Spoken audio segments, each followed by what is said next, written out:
Guys, for this video I'm going to be talking about the how-tos of stretching your ears. If you've seen my other videos, you may or may not notice that I do have stretch ears, which are these little guys right here. I've had them stretched for a little over 2 years, and I basically just kind of wanted to make a video to give you guys info on stretching your ears, how to do it properly, how to be safe when you're doing it, and just give those of you that want to learn more about it some info on that. So if you're interested in this, keep watching. Okay, so you've just decided that you want to stretch your ears. Congratulations! When I first started, I was really eager to, you know, just get them stretched to a point where they looked kind of cool, I guess, just because I wasn't allowed to get any tattoos, I couldn't get any other piercings, so it was just kind of my way of kind of standing out in my high school and looking different. But I have to say, if you just got your ears pierced, please be patient. You should wait the 6 to 8 week healing period so your ears have a chance to really heal up and so your ears really get used to being pierced, so you won't have any problems in the long run. After that, you can buy some jewelry. You can go to, I go to a store called Balta. I think it's a chain. It might just be in Ontario though, I'm not too sure.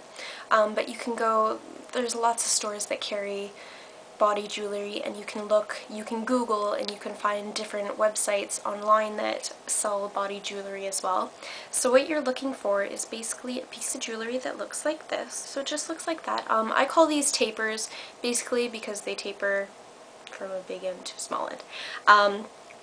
When I first started stretching my ears, I used paper clips. Don't use paper clips. I'm just trying to let you guys know the things that I did wrong, kind of the mistakes that I made, so you guys don't do it if you decide to stretch your ears. So don't use paper clips.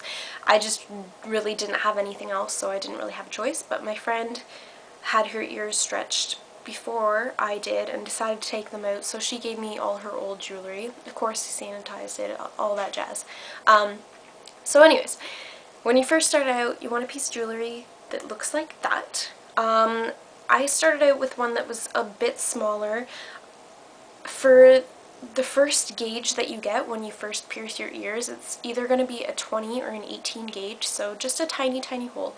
And just for you guys that don't know, a gauge is basically a way of measuring how big the piece of jewelry is and how big of a hole your ear or whatever part of body you have pierced is going to be. So I started out with one that was, I believe it was a 10 gauge, so that was a big jump from an 18 gauge to a 10 gauge. Big jump. So it did hurt, I'm not going to lie and say that it didn't hurt, because it did. But when you first start, you can get a piercer to insert the jewelry for you if you'd like. I will take my earring out and show you how to kind of do this. Okay, so here I have my plug taken out. I can't tell if you guys can see that hole or not.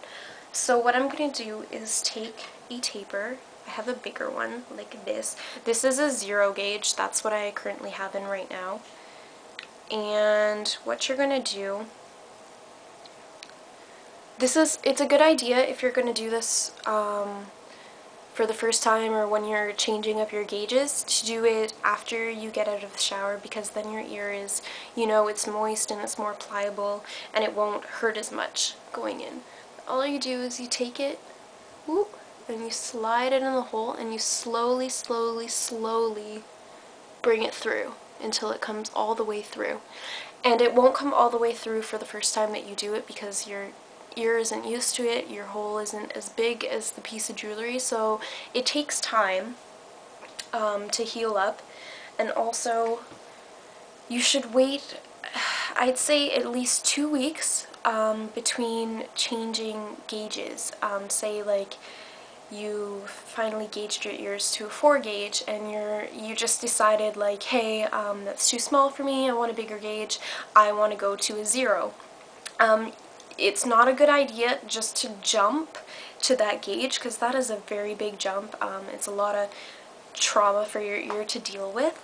So what I would suggest doing is get the next gauge up. So the next gauge from a 4 gauge would be a 2 gauge. And put the piece of jewelry in and leave it in your ear for at least 2 weeks. You should know when it's healed. There shouldn't be any bleeding.